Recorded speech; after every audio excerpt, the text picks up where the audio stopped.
হাসর। হজরত ইসরাফিল আলাইহিসসালাম প্রথম শিঙায় ফু দেবেন।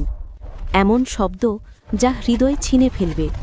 পাহাড় উড়বে তুলোর মতো, সমুদ্র জ্বলে উঠবে, পৃথিবী কেঁপে কেঁপে ভেঙে পড়বে।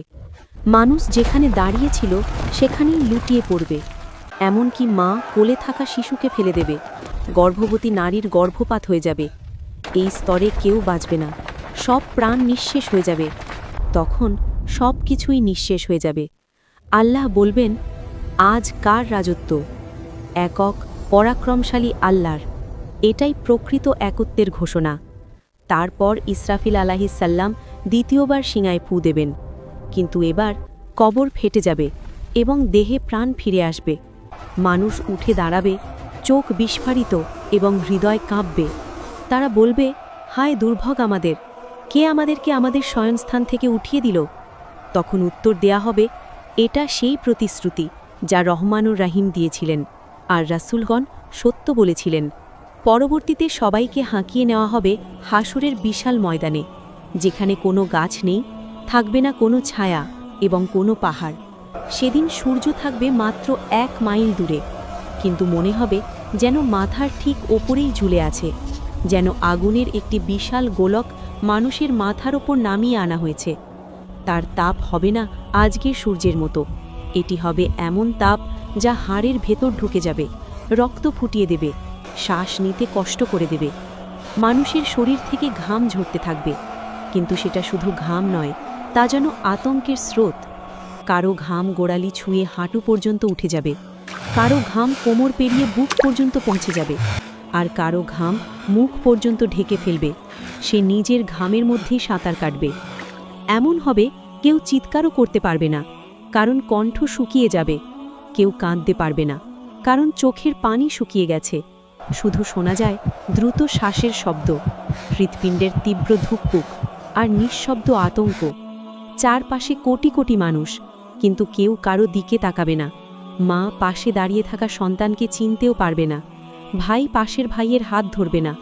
স্বামী স্ত্রীর দিকে একবারও ফিরে তাকাবে না। কেউ বলবে না, চলো একসাথে থাকি। কেউ বলবে না, আমি তোমাকে সাহায্য করব। কারণ এটা স্বার্থপরতা, নিষ্ঠুরতা নয়, এমন ভয় যা মানুষকে নিজের নাম ভুলিয়ে দেবে, আপনজনকেও অপরিচিত বানিয়ে দেবে, কোটি মানুষের ভিড়ের মাঝেও মানুষকে একা করে দেবে। প্রত্যেকেই জানে, আজ যদি আল্লাহ প্রশ্ন করেন, তুমি আমার সামনে কি নিয়ে এসেছ? তখন পাশে দাঁড়িয়ে থাকা মানুষটি নিজের একটি নেকিও আমাদের হাতে তুলে দিতে পারবে না, কারণ সেদিন নেকি হবে ব্যক্তিগত, হিসাব হবে একান্ত নিজের।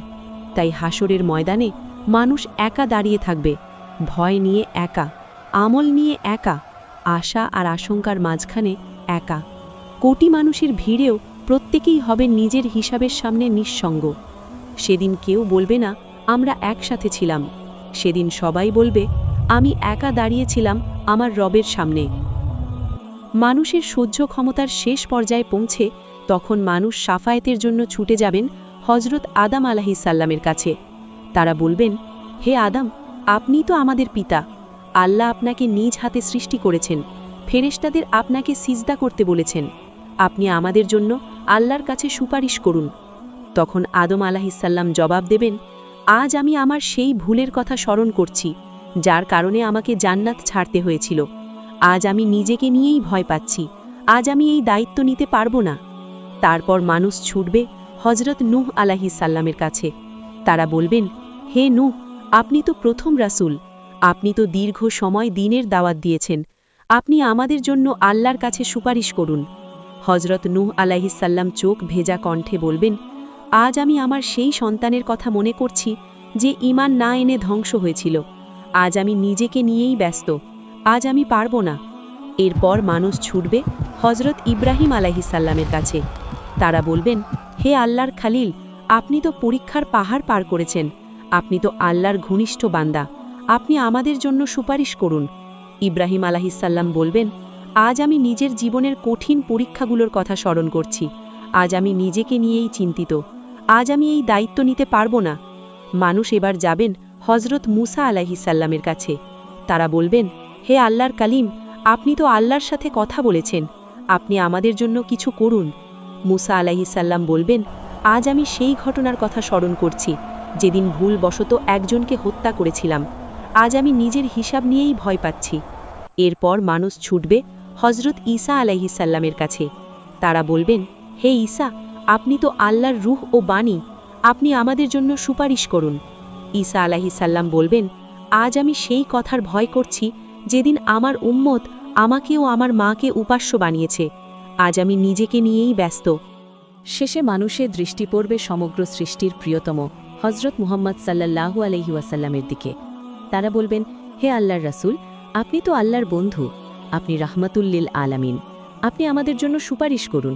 তখন নবীজি সাল্লাল্লাহু আলাইহি ওয়াসাল্লাম কথা বলবেন না, তিনি সিজদায় পড়বেন, এমন সিজদা যার মতো সিজদা আগে কখনো হয়নি। আল্লাহ তাকে এমন হামদ ও সানা শেখাবেন যা কেউ আগে জানত না। হে মোহাম্মদ, এই ডাকেই থমকে যাবে হাসরের ময়দান, নীরব হয়ে যাবে কোটি মানুষের আর্তনাদ। আল্লাহ বলবেন, মাথা তুলুন হে আমার প্রিয় নবী, আজ আপনার মর্যাদা প্রকাশের দিন। আপনি যা চান তা আপনাকে দেওয়া হবে, আপনি বলুন আপনার কথা শোনা হবে, সুপারিশ করুন আপনার সুপারিশ কবুল হবে। এই ঘোষণার সাথে সাথেই ফেরেশতারা স্তব্ধ হয়ে যাবে, সমগ্র সৃষ্টিকুল অবাক হয়ে তাকিয়ে থাকবে।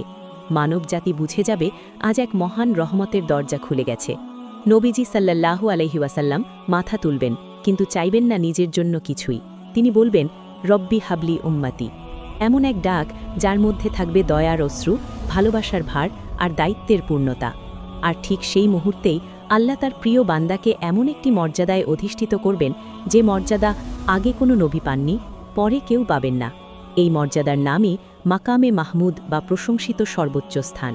যেদিন সব নবী বলবেন, আজ আমি নিজেকে নিয়েই ব্যস্ত, সেদিন একমাত্র নবীজি সাল্লাল্লাহু আলাইহি ওয়াসাল্লাম বলবেন, ইয়া আল্লাহ, আমার উম্মতকে ক্ষমা করুন। যেদিন সবাই বলবে, আজ আমি নিজেকে নিয়েই ব্যস্ত, সেদিন একমাত্র নবীজি সাল্লাল্লাহু আলাইহি ওয়াসাল্লাম বলবেন, রব্বি হাবলি উম্মতি। এরপর হাসরের ময়দানে নেমে আসবে এক গভীর নীরবতা। ফেরেশতারা এগিয়ে আসবে, হাতে থাকবে আমলনামা, যেখানে লেখা আছে মানুষের জন্ম থেকে মৃত্যু পর্যন্ত প্রতিটি কথা, প্রতিটি কাজ, প্রকাশ্য ও গোপন সবকিছু।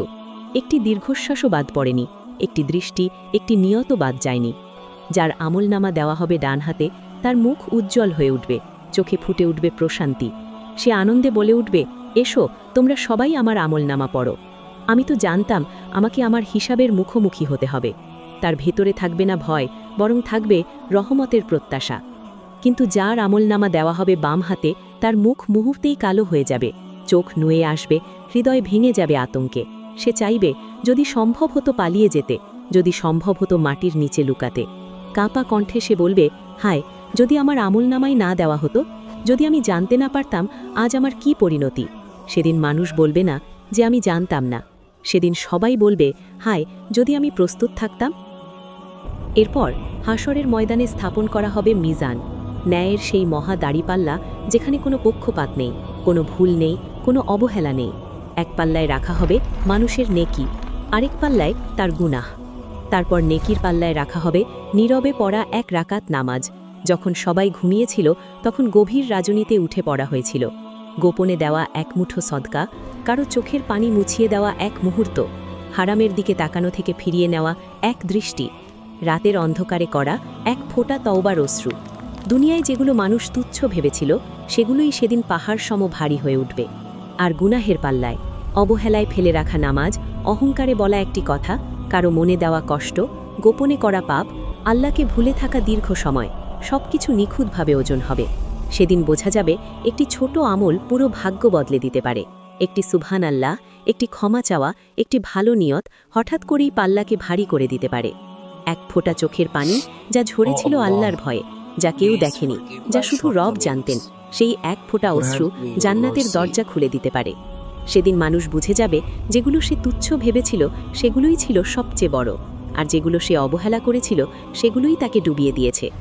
এরপর হাসরের ময়দানের সামনে উন্মুক্ত হয়ে যাবে এক ভয়াবহ দৃশ্য, জ্বলন্ত জাহান্নাম, আর তার ঠিক উপরেই বিস্তৃত সিরাতের সেতু। এটি কোনো সাধারণ সেতু নয়, এটি হবে চুলের থেকেও চিকন, তলোয়ারের থেকেও ধারালো, অন্ধকারে ঢাকা, নিচে গর্জন করতে থাকা আগুনের সমুদ্র। মানুষ পার হবে বিদ্যুতের মতো, কারণ তার ঈমান ছিল দৃঢ়, আমল ছিল খাঁটি। দৌড়ে পার হবে, কিছুটা ভয়, কিছুটা ভরসা নিয়ে, আবার ধীরে ধীরে হেঁটে।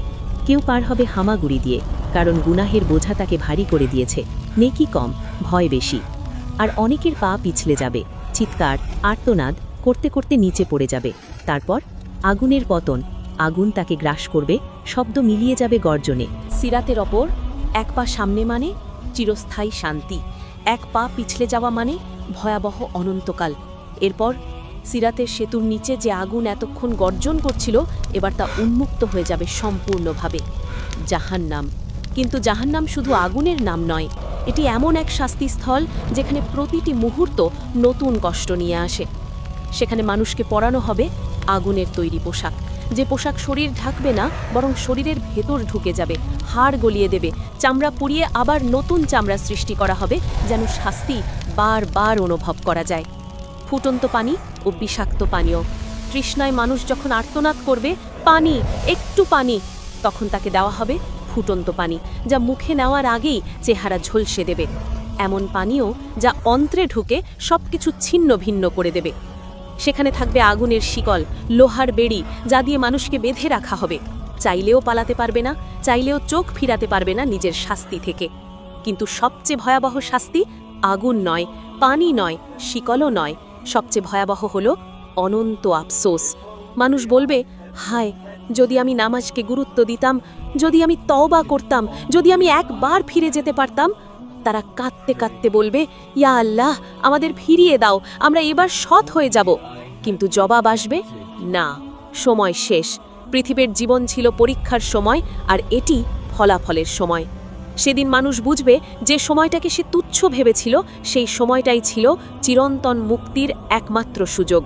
আর যারা সফল, যাদের আমলনামা দেওয়া হবে ডান হাতে, যাদের পাল্লা হবে নেকিতে ভারী, যারা সিরাত পার হবে আল্লাহর রহমতে নিরাপদে, তাদের জন্য খুলে যাবে জান্নাতের দরজা। তাদের জন্য দরজার কাছে দাঁড়িয়ে থাকবে ফেরেশতারা, তাদের কণ্ঠে থাকবে শান্তির ডাক, সালামুন আলাইকুম, তোমরা শান্তিতে প্রবেশ করো, তোমরা ধৈর্য ধরেছিলে, তোমরা আল্লাহকে ভয় করেছিলে। এই সালাম হৃদয় ভরিয়ে দেবে প্রশান্তিতে, সব দুঃখ মুছে দেবে এক মুহূর্তে, অতীতের কষ্টকে অর্থবহ করে তুলবে। সেখানে কোনো ভয় নেই, ভবিষ্যৎ নিয়ে কোনো আশঙ্কা নেই, কোনো কান্না নেই, চোখে আর অশ্রু আসবে না, কোনো মৃত্যু নেই, বিদায়ের ভয় চিরতরে শেষ। শুধু শান্তি, প্রশান্তি আর আল্লাহর সন্তুষ্টি। জান্নাত এমন একটি জীবন যেখানে সময় থেমে যাবে সুখে, যেখানে প্রতিটি দিন আগের দিনের চেয়ে সুন্দর, যেখানে আল্লাহ নিজে বলবেন, আজ আমি তোমাদের প্রতি সন্তুষ্ট। এটাই হবে সবচেয়ে বড় প্রাপ্তি। আমরা যেন কবরের নিস্তব্ধতা, হাসরের ভয়ঙ্কর দৃশ্য এবং জাহান্নামের আযাব থেকে নিজেকে সর্বদা রক্ষা করতে প্রস্তুত থাকি। হৃদয় সদা আল্লাহর স্মরণে অচঞ্চল থাকুক এবং জাহান্নামের ভয়কে আমাদের প্রেরণা হিসেবে লালন করি। আমিন।